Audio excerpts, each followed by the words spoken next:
Audio Jungle.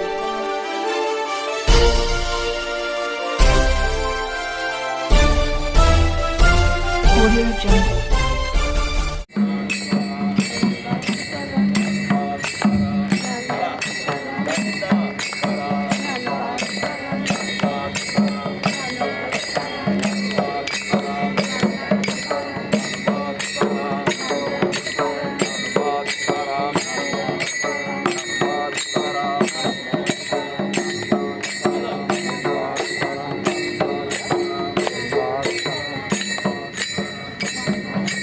जोरदार टाळ्यांच्या गजरात आपण ज्ञानभास्कर क्षरक्षर ब्रह्म 108 सद्गुरू महादेव शिवाचार्य महाराज श्री क्षेत्र मठवाई यांचं स्वागत करूया. महाराजांना विनंती आहे आपण जगज्योती महात्मा बसवेश्वर यांच्या पुतळ्याला पुष्पहार अर्पण करावा.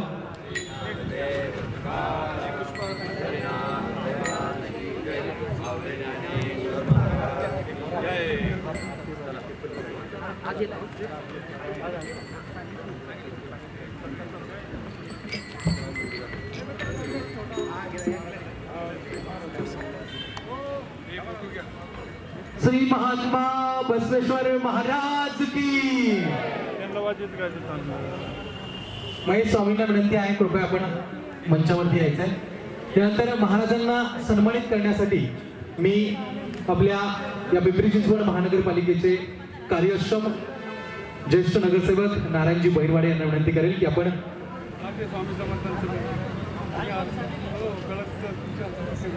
या ठिकाणी नारायणजी बहिरवाडे सर्वांना आशीर्वाद देण्यासाठी या महात्मा बसवेश्वर जयंती निमित्त होत असलेल्या कार्यक्रमामध्ये आज महाराज खरंच धावपळ. आज खूप महाराजांचं म्हणजे काल कार्यक्रम रोज कार्यक्रम वेगवेगळ्या गावात असल्यामुळं तरीही महाराज 3 वाजल्यापासून निघून आत्तापर्यंत अनेक भक्तांच्या घरी पादपूजेला जाऊन आत्ता या कार्यक्रमामध्ये आलेले आहे. तर सद्गुरूंच्या वाणीमधून जे या महाराष्ट्रातील नव्हे भारतातील महान योग पुरुषासाठी आजचा हा जो दिवस म्हणजे जगज्योती महात्मा बसवेश्वर जयंती निमित्त आज सद्गुरू आपल्याला आपल्या आशीर्वचनामधून आपल्याला जीवन किंवा या महापुरुषांचं जे आपल्याला देणं आहे किंवा आपण आज जे करतो आहोत ते त्या सर्व महापुरुषांचीच देणं आहे.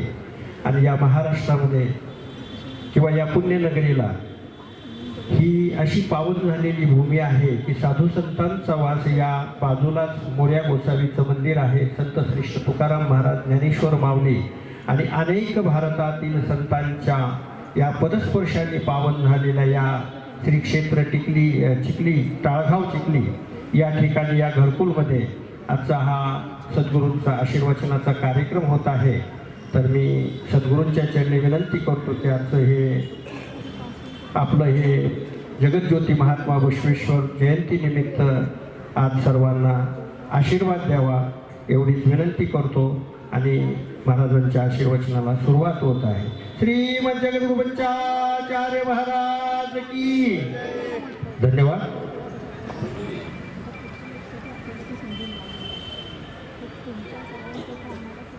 आशीर्वचनाला आरंभ करण्याच्या पूर्वी आवाज. हॅलो,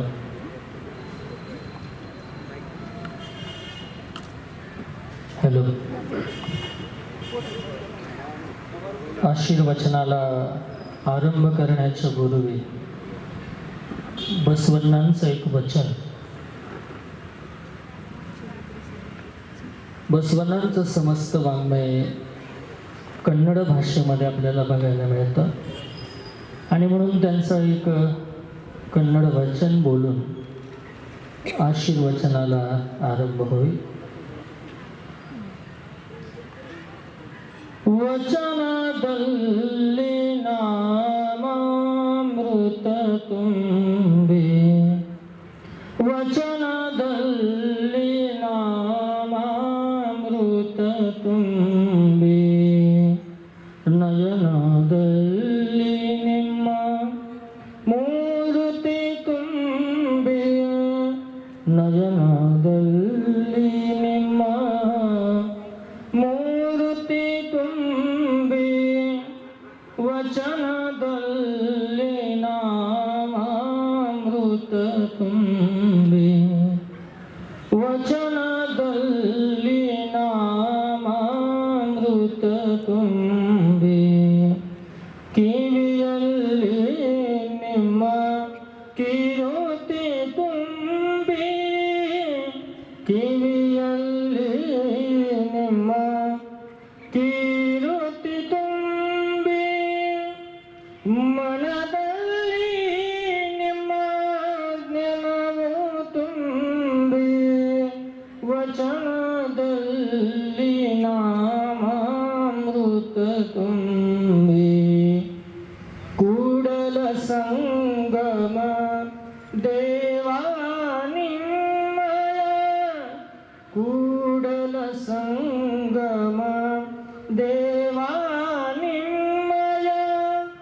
ब्रह्मेतेवोपदेशस्य विषयं यं प्रचक्षते वेदान्तिनो जगन्मूलं तं नमामि परं शिवम्. अखिल ब्रह्मांडाचा नायक शाश्वत वैभवाचा स्वामी भगवान आशुतोष शिवप्रभू जगदादि जगद्गुरु रेणुकादि पंचाचार्य संत शिरोमणी मनमत स्वामी जगज्योती महात्मा बसवेश्वर माझे सद्गुरु लिंगैक्य सिद्धलिंग शिवाचार्य गुरुमाऊलींच्या चरणाला अनंत वंदन करून आपल्या चिखली परिसरामध्ये अखिल घरकुल वीरशैव लिंगायत समाज अखिल घरकुल संयुक्त जयंती महोत्सवाच्या निमित्तानं आणि विशेष रूपानं जगज्योती महात्मा बसवेश्वर यांच्या 895व्या जयंतीच्या निमित्तानं या ठिकाणी उपस्थित आपल्याच विभागातील नगरसेवक नारायणजी भैरवाडे सोबत या कार्यक्रमाच्या निमित्तानं मला ज्यांनी संपर्क केला आणि या कार्यक्रमासाठी त्यांनी मला निमंत्रित केलं ते ओम नमः शिवाय प्रतिष्ठानचे माहेश्वर मूर्ती महेश स्वामी आणि सोबतच या कार्यक्रमाच्या संदर्भानं त्यांनी विशेष प्रयत्न केले ते सूरज देशमाने संतोष माळी आणि कार्यक्रमाला उपस्थित आमचे बसवराज कणजे श्री ढवळेश्वर सर आमचे काही जंगम माहेश्वर सुद्धा या ठिकाणी उपस्थित आहेत. आताच एक सत्कार ज्यांचा केला ज्यांनी बसवेश्वरांच्या 50 वचनांचा भावानुवाद एक पुस्तक या ठिकाणी लिहिलं. मला वाटतं एक 4-5 दिवसापूर्वी फलटणला त्याचा प्रकाशन सोहळा झाला. असं बसवपत नावाचं बसवेश्वरांच्या वचनांचं त्या ठिकाणी अनुवाद त्यांनी आपल्या ग्रंथामध्ये केला. या कार्यक्रमाच्या प्रसंगी वेगवेगळ्या संस्थांमधले काही वारकरी बांधव सुंदर असं ज्यांचं भजन संपन्न झालं. या ठिकाणी आमच्या रोहिणीताई जंगम आमच्या संगमनेरकर परिवारातील सदस्य आणि आपण इथं उपस्थित सर्व सुजन सज्जन सद्भक्तगण या कार्यक्रमाला हे पहिलं वर्ष आहे. आपण ही बसवेश्वर जयंती या ठिकाणी साजरी करतो. खरं तर पुण्यामध्ये आणि पिंपरी चिंचवडमध्ये कमीत कमी 50 ठिकाणी बसवेश्वर जयंती साजरी होते. आता त्यातल्या 3 बसवेश्वर जयंतीला मीच होतो. एक जयंती संपन्न झाली रावेत किवळे विकासनगरच्या परिसरामध्ये. खरं तर आज आपण बसवण्णांची जयंती साजरी करतोय. खरं तर जे युगपुरुष झाले जे महापुरुष झाले यांना जिवंत असताना खूप त्रास झालाय. कोणतेही संत घ्या, ज्ञानेश्वर माऊली घ्या, तुकाराम महाराज घ्या किंवा अलीकडच्या काळातले लोकमान्य टिळक घ्या, म्हणजे युगपुरुषांना अथवा महामानवांना त्यांचे विचार पेरण्याकरता खूप त्रास सहन करावा लागला. आज आपण त्यांच्या फोटोंना हार घालतो, त्यांच्या नावाचा जय जयकार करतो, पण एक काळ असा होता की समाज त्यांना स्वीकारायला तयार नव्हता.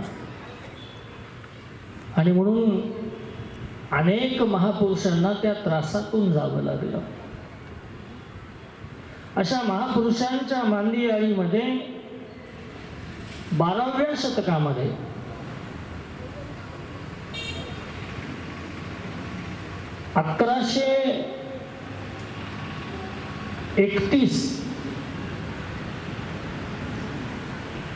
इसवी सन 1131 मध्ये एक महापुरुष जन्माला आले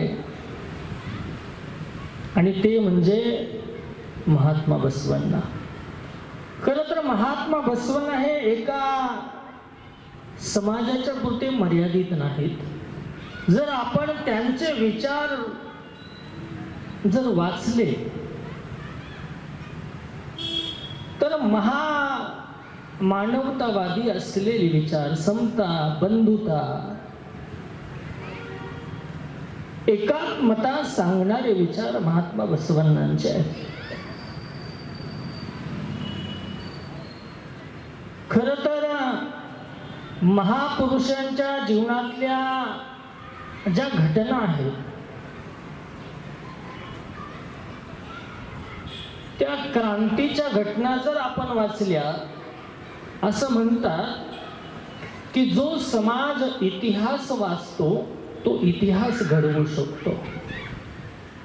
आणि म्हणून जर आम्हाला इतिहास घडवायचा आहे तर आम्ही इतिहास वाचायला सुद्धा शिकलं पाहिजे.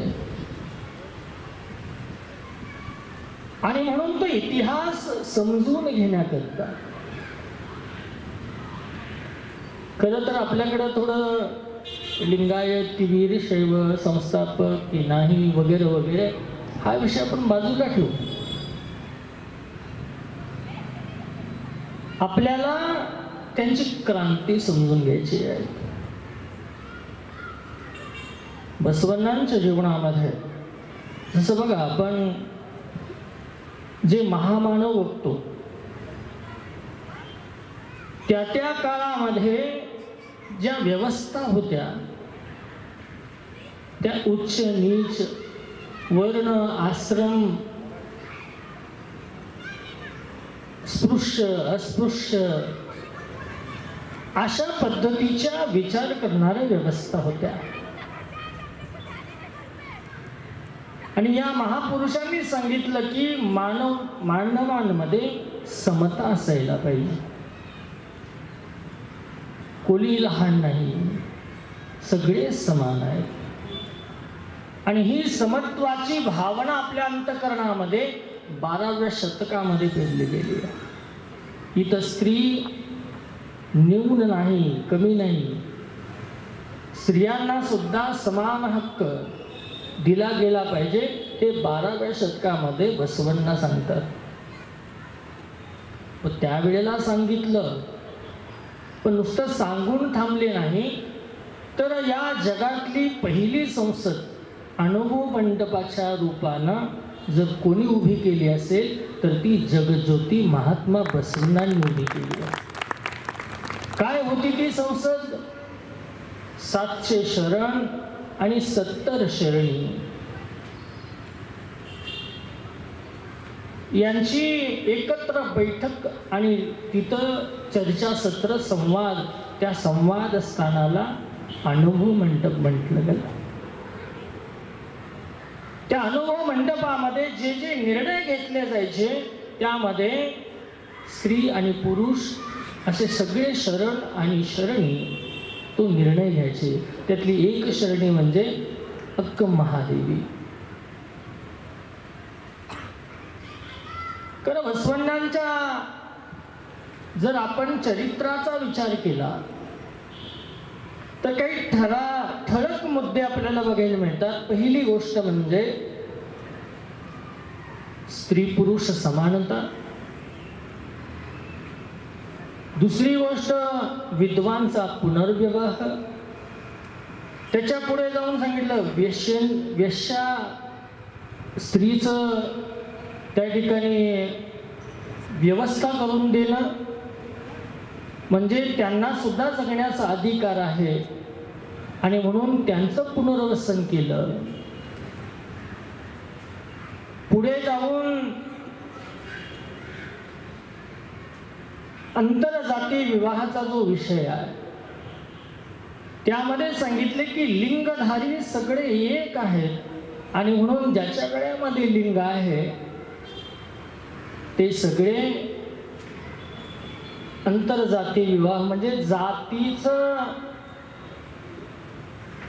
जे माणसाच्या मनामध्ये जे भेद होते, मी उच्च आहे, मी नीच आहे, ही जात मोठी, ती जात मोठी, हे जातींचं बंधन खंडन करून टाकलं आणि पहिला आंतरजातीय विवाह त्या वेळेला लावला गेला. हरडय्या आणि मधुवारस यांच्या मुलामुलींचा विवाह लावला गेला, आंतरजातीय पहिला विवाह. आणि खरं तर बसवण्णांना जो त्रास झाला तो त्या विवाहाच्या नंतरच.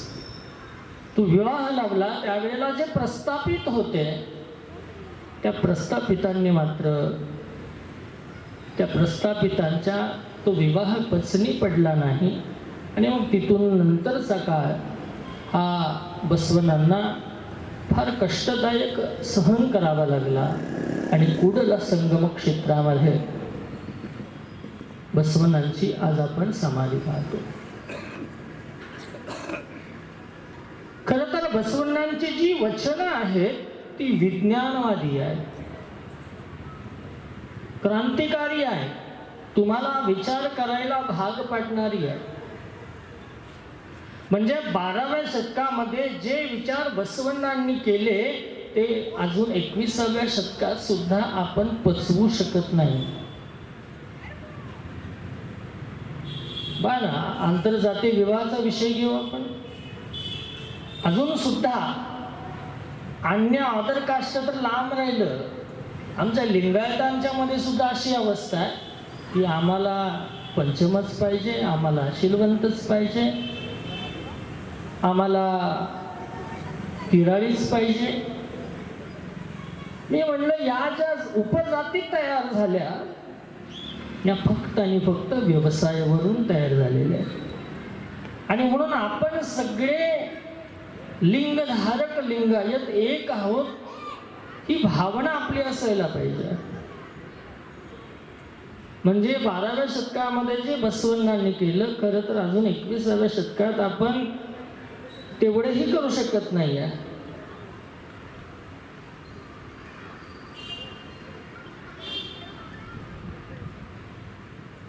म्हणून युगपुरुषांचे विचार जर आपल्याला आत्मसात करायचे आहेत तर पहिल्यांदा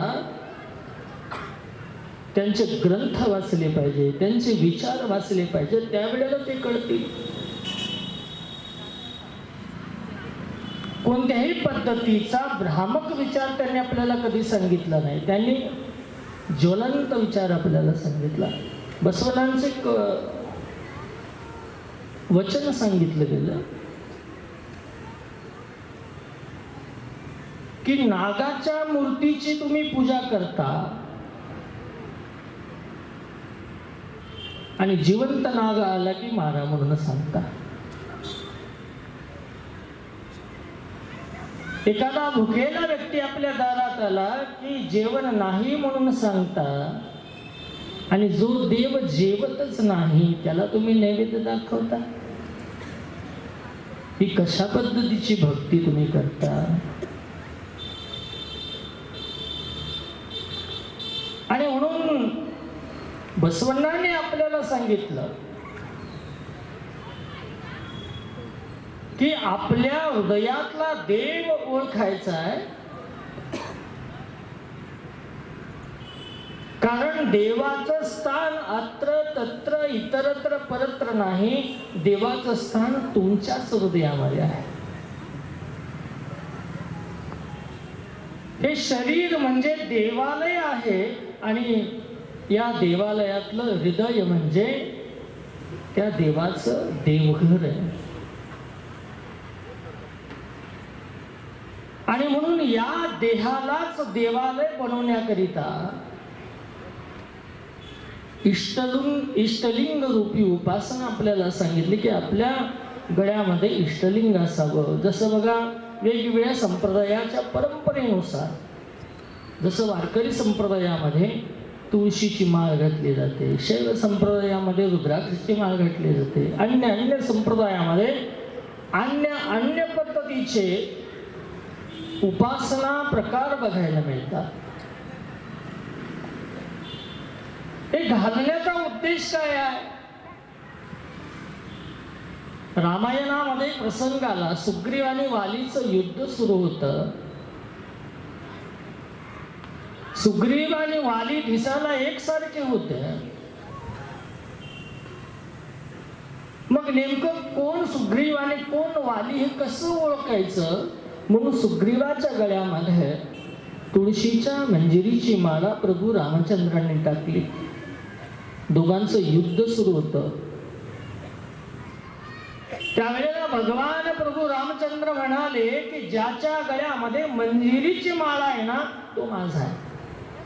आणि तेव्हापासून देवानं आपल्याला आपलं म्हणावं याकरता माळ घालण्याची प्रथा सुरू झाली. माळ ही देवानं आपल्याला आपलं म्हणावं याकरता आहे.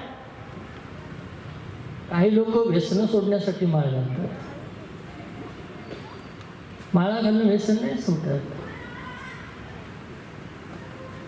देवानं आपल्याला आपलं म्हणलं पाहिजे याकरता कोणत्या तरी उपासना पंथामध्ये आपण असायला पाहिजे. आणि विशेष करून प्रत्येक धर्मीयांना तुम्ही ज्या ज्या कुळामध्ये जन्माला आलेला आहात त्या त्या कुळाच्या पद्धतीनं तुम्हाला तुमची परंपरा, तुम्हाला तुमची उपासना दिलेली आहे. कोणी कोणाची उपासना करण्याची गरज नाही. आता आपण पाहतो ना, बघा ना, किती एक विशिष्ट पद्धतीचे जे धर्मी आहेत त्यांना धर्म वाढवायचा आहे आणि म्हणून धर्मांतर.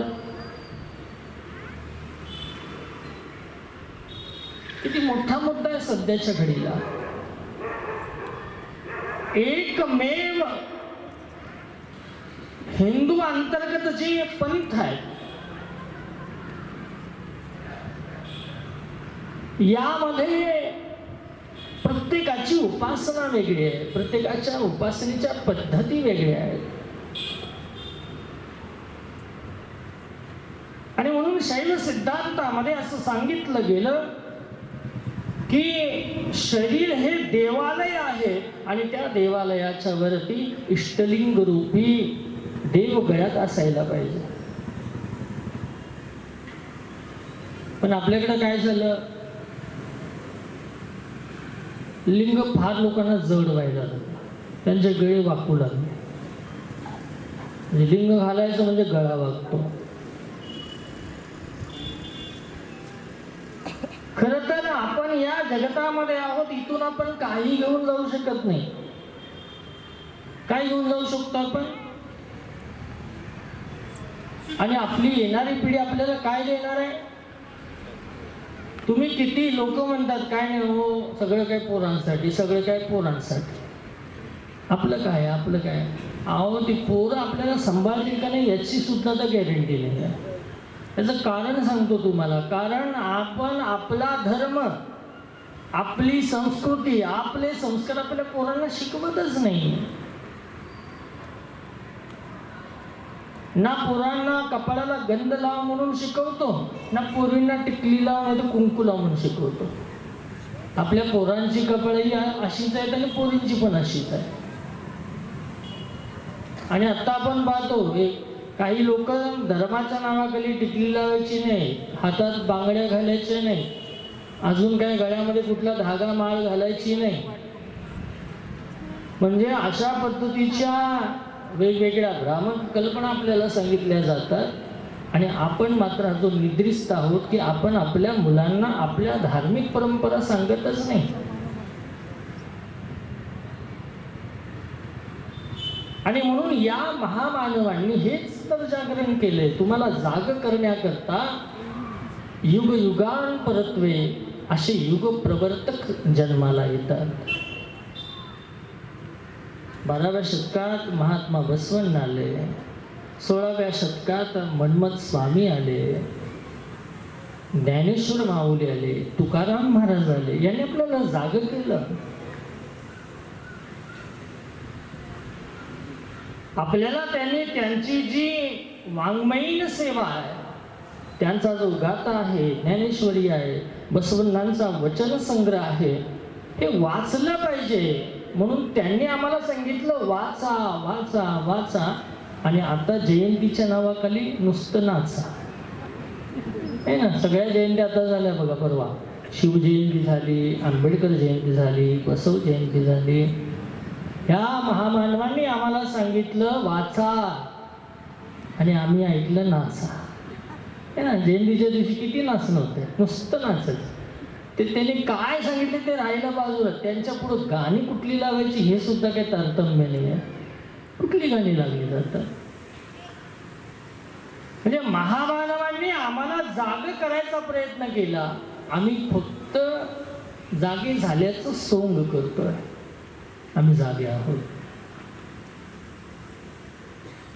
आणि म्हणून ज्या वेळेला आपण या मानवी जन्मामध्ये जीवन जगतोय त्यावेळेला प्रत्येक धर्मियांची एक उपासना आहे. ती उपासना पद्धती आपण जगण्याचा प्रयत्न केला पाहिजे. त्या पद्धतीनं आपल्या पुढच्या पिढींना ते संस्कार दिले पाहिजे. आपण संपत्ती वारसा हक्कानं देतोय, पण संस्कार आपल्या पोरांना पण संस्कार नाही देत. कधी कधी आम्ही जेव्हा एखाद्या घरामध्ये जातो त्यावेळेला म्हणजे लोक पाठपूजेला वगैरे घेऊन जातात. त्याच दिवशी महाराज येणार, त्याच दिवशी लिंग गळ्यात येतो. आज महाराज येणार आहे, लिंग घाल. म्हणजे स्वामीजींना दाखवण्यासाठी लिंग आवश्यक नाही. लिंग हे तुमच्या जीवनाची प्रॉपर्टी आहे. तेच तर सोबत येणार आहे. खड्ड्यात बसल्यावर तुमच्या सोबत दुसरं कोण येईल? जगाच्या पाठीवर एकमेव धर्म असा आहे की त्या धर्माचं इष्टदैवत जिवंत असेपर्यंत त्यांच्या सोबत आहे आणि मृत्यूच्या पश्चात सुद्धा त्यांच्या सोबत येईल. कोणत्याही धर्मामध्ये त्यांचं इष्ट त्यांच्या सोबत देण्याच्या पद्धतीने ते जिवंत असूपर्यंत त्यांना ते दिलं जातं, पण त्याच्यानंतर मात्र दिलं जात नाही. आणि म्हणून ज्याला आपण आयुष्यभर विसरतो. खरं तर महेश स्वामींनी आमच्या जगमानामध्ये एका कार्यक्रमात सांगितलं होतं की बाबा जे लिंगायत लिंग घालत नाही त्यांना जाताना तर लिंग कशाला पाहिजे? जे समाधीत बसवल्यावर तुम्हाला लिंग कशाला पाहिजे? तुमची उपासना आहे आयुष्यभर लिंग. मी तुमच्या माहिती करता सांगतो, यूट्यूबला तुम्ही जर रशियन वीरशैव जर सर्च केलं तर रशियातले जवळजवळ 500 लोक लिंगधारक आहेत. लिंग तुम्ही म्हणता छोटं लिंग द्या, छोटं लिंग. त्यांचे लिंग एवढे मोठे मोठे आणि दररोज रुद्र अभिषेक करतात, इष्टलिंगाचा शिवयोग करतात, त्राटक योग करतात. आम्ही काशीला 2007ला ज्यावेळेस शिकायला होतो त्यावेळेला अनेक रशियातली लोक तिथे यायचे आणि ती लिंग पूजा, ती दीक्षा महास्वामीजींच्याकडून घ्यायची. म्हणजे परदेशातली लोक लिंग घालू लागले आणि आमची लोक लिंग काढून ठेवू लागले. या पिंपरी चिंचवड परिसरामध्ये कमीत कमी 50,000 घरं नुसते लिंगायत असतात. तुम्ही भोसरी घ्या, चाकण घ्या, आता परवा रावेत, मामुर्डी, किवडे, देहूरोड या परिसरामध्ये मला ते सांगत होते इकडे 1,000 घरं आहेत. मी इथं आलो, इथं आल्यानंतर ते म्हणले इथं एक जवळ 500-700 घरं आहेत. म्हणजे आपल्या धर्माचे आपल्याला विसर पडलेले आहेत.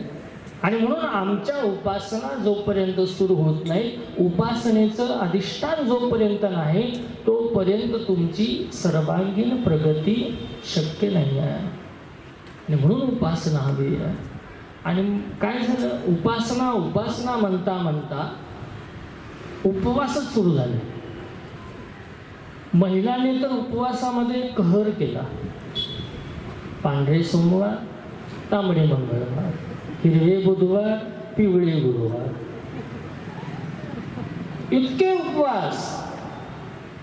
आणि शास्त्र उपवास करायला सांगतच नाही. मनमत माऊली म्हणाले, श्रवण मनन निधिध्यासे साक्षात वस्तू भेट विश्वासे मा व्यर्थ सायाशे का शिनवावे जीवाते.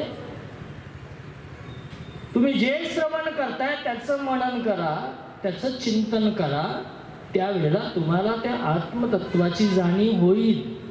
त्याला शरीराला कष्ट देऊ नका.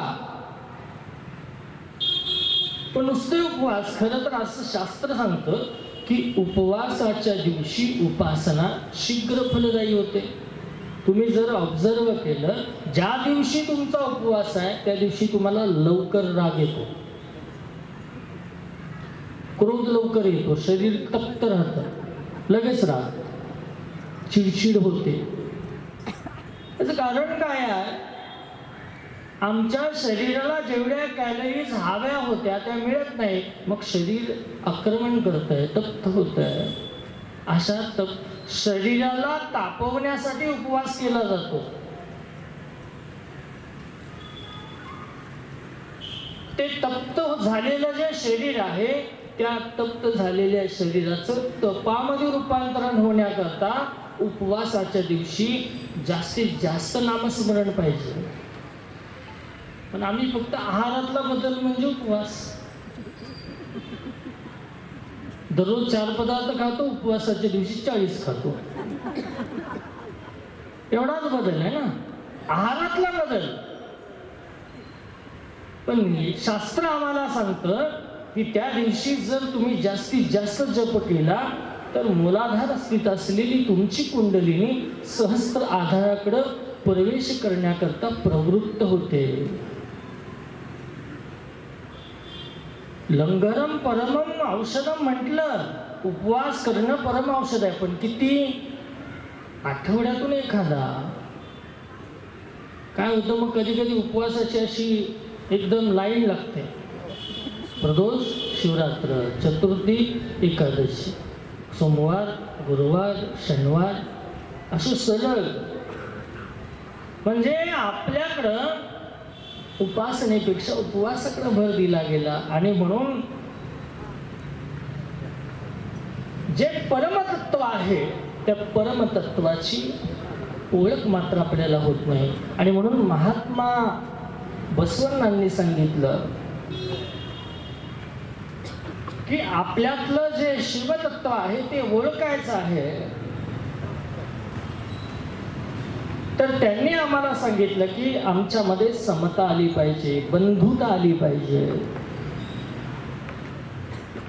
ही आपपन भावना आपल्यामध्ये नसावी. आणि म्हणून महात्मा बसवण्णा एका वचनामध्ये म्हणतात, हा कोण, हा कोण, हा कोणाचा, हा कोणाचा म्हणू नको, हा अमुचा, हा अमुचा, ही भावना दृढ झाली पाहिजे. आणि आता सध्याची अवस्था आहे, भावालाच आम्ही आमचा म्हणून ना, बाकीच्यांना कधी म्हणावं. आणि म्हणून त्याकरिता बसवण्णांचे विचार आपल्या जीवनामध्ये असायला पाहिजे. स्त्री पुरुष समानता. खरं तर महात्मा बसवण्णांच्या जीवनामध्ये आरंभच इथून झाला की ज्या वेळेला वयवर्ष 8 झाल्यानंतर जो उपनयन नावाचा संस्कार हा फक्त पुरुषांना, तो महिलांना होत नाही. आणि म्हणून बसवण्णांची बहीण नागम्मा, अक्क नागम्मा, माझ्यावरती उपनयन होतो पण माझ्या बहिणीवरती कोणताही संस्कार होत नाही. जो समाज स्त्री आणि पुरुष असा भेद करतो अशा पद्धतीचा संस्कारच मला नको. म्हणून त्याच वेळेला घर त्यागून कुडल संगम क्षेत्रामध्ये ज्या वेळेला ते आले, सगळ्या शास्त्राचं अध्ययन झालं. सगळ्या पद्धतीचा विचार झाला आणि तदनंतर परिवर्तनासाठी बसवण्णांनी प्रयत्न केला. आणि म्हणून बसवण्णांचे विचार आपल्याला समजून घेण्याकरता आणि विचार आचरणामध्ये आणण्याकरता बसवण्णांनी एकच तत्व सांगितलं, ती एकदेव उपासना म्हणजे इष्टलिंग उपासना आहे. प्रत्येक धर्मियांच्या दृष्टीनं त्यांच्या उपासना पण भिन्न भिन्न बघतो. पुढे जाऊन सांगायचं झालं तर बसवण्णांनी मानवतावादी सिद्धांत सांगितला. आपण सगळे एक आहोत आणि ही मानवता आपल्या जीवनामध्ये आली पाहिजे. खरं तर 12व्या शतकामध्ये स्त्री पुरुष समानता बसवण्णांनी सांगितली, पण त्याच्यानंतर पुन्हा एकदा सावित्रीबाई फुले यांचा जन्म झाला, ज्योतिबा फुले यांचा जन्म झाला आणि त्यांनी एक चळवळ उभा केली. त्यावेळेला या स्त्रियांना शिक्षणाचा अधिकार प्राप्त झाला. म्हणजे असे युगपुरुष एक एक जन्माला येतात. ते आपल्या परंपरेमध्ये ज्या काही अंधश्रद्धा घुसलेल्या आहेत, चुकीच्या कल्पना, भ्रमित करणारे विचार घुसलेले आहेत, जसं तुकाराम महाराजांच्या गाथाच्या माध्यमातून काही कर्मकांडपणा असलेला विचार. कर्मकांड याचा अर्थ आहे की पूर्वी मोठे मोठे यज्ञ व्हायचे आणि त्या यज्ञामध्ये पशूंचे बळी दिले जायचे आणि म्हणून अशा पशु हत्या होऊ नये, त्या पशु हत्या केल्या जाऊ नये याच्यासाठी त्या महापुरुषांनी प्रयत्न केले गेले. कर्मकांडामध्ये गुंतून न जाता आपण आपल्या देवतेला श्रद्धेनं जपलं पाहिजे, श्रद्धेनं त्याची उपासना केली पाहिजे. आणि ही उपासना करण्याकरता आपल्याला या महापुरुषांनी सांगितलं. आणि म्हणून आज ही जयंती साजरी होती आहे. चिखली भागामध्ये हे पहिलं वर्ष आहे. अजूनही समाज बांधव भरपूर प्रमाणामध्ये येत आहेत, पण आपले एकमेकाचे संपर्क कमी असल्यामुळं पण येणाऱ्या काळामध्ये जास्तीत जास्त संख्येमध्ये इथला बसव जयंती सोहळा चांगल्या पद्धतीनं संपन्न झाला पाहिजे. विविधांगी कार्यक्रम इथं संपन्न व्हावे. इथं सुंदर असं हे हरिहराचं ऐक्य साधणारं एक सुंदर असं मंदिर या ठिकाणी उभं आहे. खरं तर या भूतलावरती दोन संप्रदायांची विशेष आवश्यकता आहे. एक म्हणजे शैव आणि दुसरे म्हणजे वैष्णव. का आवश्यक आहे? एक आडवं भस्म लावतात, एक उभे गंध लावतात. खरं तर आडव्या आणि उभ्या गंधाचे वाद तमिळनाडू मद्रास हायकोर्टमध्ये अजून सुद्धा तिथं वाद आहे. पण मी एका ठिकाणी सांगितलं की माणसाला लज्जा रक्षणासाठी जे वस्त्र तयार होतं ते उभे आणि आडवे धागे एकत्र आल्याशिवाय, उभे आणि आडवे धागे एकत्र आलं की वस्त्र तयार होतं आणि त्यानं आपण आपली लज्जा रक्षण करू शकतो. म्हणून उभे आणि आडवे यांचा वाद न करता संतांनी आम्हाला सांगितलं, हरिहरा वाद करू नका. आणि म्हणून सुंदर असं हे जयंतीचं जे प्रयोजन झालं, यामध्ये सूरज देशमाने आणि उत्सव प्रमुख म्हणून संतोष माळी सोबत कार्यकर्त्यांची जी टीम आहे नारायण कचरे, सुनील चौगुले, सुरेश शेवकर, महादेव स्वामी, शंकर पल्ले, दशरथ शिंदे, युवराज नीलवर्णे, आबासाहेब गवळी, ऋषिकेश जाधव, भगवान पारे, तुषार सोनावणे, सुजाता विधाते, दत्तात्रय डोके, निर्जला चौधरी, संभाजी गोरे, शांताराम खुडे, मल्लय्या मठ, महेश्वर स्वामी, गणेश नांगरे, पन्नालाल जाधव आणि चंद्रकांत माळी या सगळ्या कार्यकर्त्यांनी हा जयंती उत्सव करण्याचं ठरवलं आणि हे वर्ष पहिलं आहे. तर येणाऱ्या काळामध्ये आरंभ करणं फार कठीण नाही, सुरुवात करणं फार कठीण नाही, पण ते टिकवणं फार कठीण आहे. आणि म्हणून दरवर्षी, आता हे वर्ष पहिल्यांदा आपण सुरू केलं, आता दरवर्षी हे सुरू झालं पाहिजे आणि त्यासाठी आपण विशिष्ट प्रयत्न करणं गरजेचं आहे. समाजातले सगळे घटक याच्यामध्ये सहभागी झालं पाहिजे. पुरुष सहभागी व्हावे, युवक सहभागी व्हावे, मुलं याच्यात सहभागी झाली पाहिजेत, महिला याच्यामध्ये सहभागी झाल्या पाहिजेत. आणि हे जयंती सोहळे एवढ्यासाठी करायची आहे की आपल्या येणाऱ्या पिढीला या संतांचे विचार कळले पाहिजे. या संतांच्या विचारांच्या नुसार त्यांच्यामध्ये परिवर्तन झालं पाहिजे आणि म्हणून आपल्याला संतांचे विचार आवश्यक आहेत.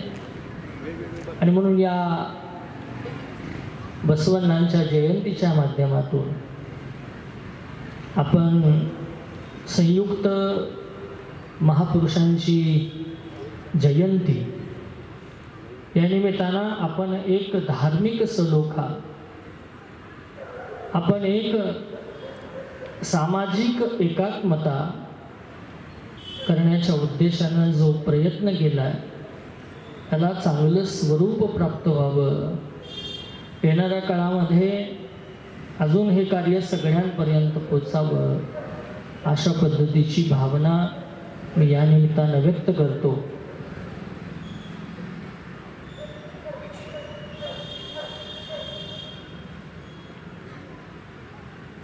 आपण हे कार्य आरंभ केलं आहे, हे असंच तेवत राहू, हा एक दीप आपण प्रज्वलित केला, हा असाच वाढत राहू अशा पद्धतीची भावना मी या निमित्तानं व्यक्त करतो. आपली अशी सामाजिक एकात्मता, विश्वबंधुत्व आपलं असंच वाढत जावो अशी भावना व्यक्त करतो. पिंपरी चिंचवड शहरामध्ये 2027 साली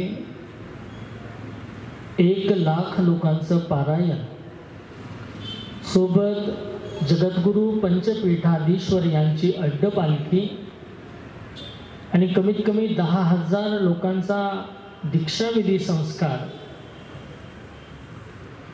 याचा संकल्प आमचे ओम नमः शिवाय प्रतिष्ठानचे आणि मानव सेवा ट्रस्टचे अध्यक्ष आमचे महेशजी स्वामी यांनी तो संकल्प केलेला आहे आणि आपल्या सगळ्यांना त्याच्यामध्ये सहभागी व्हायचं आहे. खूप मोठा सोहळा 11, 12, 13 एप्रिल 2027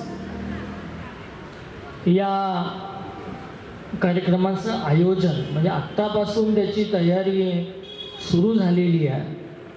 तर त्याही कार्यामध्ये आपल्या सगळ्यांना सहभागी व्हायचं आहे आणि त्याचंसुद्धा या घरकुल संस्थेतली बरीच मंडळी पूर्वीपासूनच आपल्या पिंपरी चिंचवडच्या धर्मकार्यामध्ये आपल्याला नेहमी बघायला मिळते. तर आपण सुद्धा त्या कार्यामध्ये या ठिकाणी सहभागी होऊया. आपल्या सगळ्यांना बसवेश्वर जयंतीचा हा 15वडा आहे. जयंती 19 तारखेला झाली, पण आपण जवळजवळ 15 दिवस दररोज एका ठिकाणी जयंती साजरी करतो. आज आपल्या या चिखली परिसरामध्ये ही जयंती संपन्न होती आहे. बसवण्णांचे विचार काय आहेत हे समजून घेण्याकरता बसवपथ नावाचा जो ग्रंथ आहे आपण जर घेऊन गेला तर कमीत कमी बसवण्णांची 50 तरी वचनं आपल्याला नीट कळतील. कारण बसवण्णांच्या वचनांची भाषा कन्नड असल्यामुळे बऱ्याच लोकांना कन्नड अवगत नाही. त्या लोकांना ती वचनं ही मार्गदर्शकासारखी असतील आणि म्हणून त्या वचनांचं वाचन तुम्ही करा आणि सोबत आपल्या जीवनामध्ये तशा पद्धतीनं आचरण करण्याचा प्रयत्न करा, अशा पद्धतीची भावना व्यक्त करतो. आणि अखिल घरकुल वीरशैव लिंगायत समाज आणि संयुक्त जयंती महोत्सवाचे संपूर्ण कार्यकर्ते आपण हा एक सुंदर संकल्प हातामध्ये घेतला आणि त्या दृष्टीनं प्रयत्न केला. त्याबद्दल सगळ्यांना आशीर्वाद आणि शुभेच्छा व्यक्त करतो. आपण कार्यक्रमाला बरीच मंडळी या ठिकाणी उपस्थित झाला. कार्यक्रम थोडासा उशिरा या ठिकाणी सुरू झाला, पण हरकत नाही. येणाऱ्या काळामध्ये अशाच पद्धतीनं आपण हे उत्सव सोहळे साजरे करावे अशी भावना व्यक्त करतो आणि वाणीला इथंच विराम करतो. ओम शांती शांती शांती. बहुजन सैनिक महाराष्ट्र लाईव्हला लाईक करा, शेअर करा, सबस्क्राईब करा आणि बेल आयकॉनवर क्लिक करा.